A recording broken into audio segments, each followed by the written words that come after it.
जो जितना आपका है उतना आप भी उसकी रहिए। ज्यादा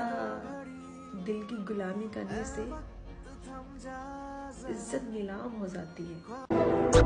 ਵੇਖ ਸਿਰ ਚੜਦੀ ਨਾ ਹੁਸਨਾ ਦੀ ਲੋਰ ਨੀ, ਯਾਰੀਆਂ ਚ ਕਰੇ ਮੁੰਡਾ ਡੀਪਲੀ ਆ ਗੌਰ ਨੀ, ਰਿਚ ਲੁੱਕ ਵਾਈਬ ਵਾਲੀ ਰੱਖਦੇ ਆ ਤੋਰ ਨੀ, ਮੱਚ ਗਿਆ ਕਾਲਜ ਕੀ ਆਇਆ ਸਾਡਾ ਦੌਰ ਨੀ, ਭੁੱਲਾ ਜਾ ਸੁਭਾਅ ਨਾ ਦਿਲ ਚ ਨਾ ਖਾਰ ਹੈ, ਹੌਸਲੇ ਨਾ ਸੁੱਟੇ ਭਾਵੇਂ ਪਈ ਬਾਲੀ ਮਾਰ, ਅੱਜ ਵੀ ਸਟੈਂਡ ਮੁੰਡਾ ਬਣਿਆ ਬ੍ਰਾਂਡ, ਕਈਆਂ ਲਈ ਬਰੋ ਕਈਆਂ ਲਈ ਮੁੰਡਾ ਡੈਡ, ਚੜਦੀ ਨਾ ਹੁਸਨਾ ਦੀ ਲੋਰ ਨੀ, ਸੁੱਖ ਨਾਲ ਪੀਕ ਤੇ ਜਵਾਨੀ ਵਾਲਾ ਯੋਰ ਨੀ, ਸੁੱਖ ਨਾਲ ਪੀਕ ਤੇ ਜਵਾਨੀ ਵਾਲਾ ਯੋਰ ਨੀ, ਸੁੱਖ ਨਾਲ ਪੀਕ ਤੇ ਜਵਾਨੀ ਵਾਲਾ ਯੋਰ ਨੀ, ਰੋਡ ਨਾਲੋਂ ਹੈਵੀ ਸੱਟ ਮਾਰ ਦਾਂਗੇ ਪਿੱਛੇ ਹਟ, ਐਦਾਂ ਕਿਦਾਂ ਪੈਯੂ ਹਟ ਜੱਟ ਕੋਈ ਕਮੀਜ਼ ਨਾ ਹੁੰਦਾ, ਡਿਵਲਪ ਕੰਮ ਤੁਰੀਦਾ ਆ ਪੈਰ ਨਾ ਪਲਤਾ ਖਿੱਚਣੇ ਨੂੰ ਸੱਪ ਬੈਠੇ ਪੂਰੀ ਰੀਝ ਨਾ, ਨਜ਼ਰਾਂ 'ਚ ਆਉਂਦੇ ਸ਼ੋਰ ਮਾਝੇ ਵਾਲੇ ਪਾਉਂਦੇ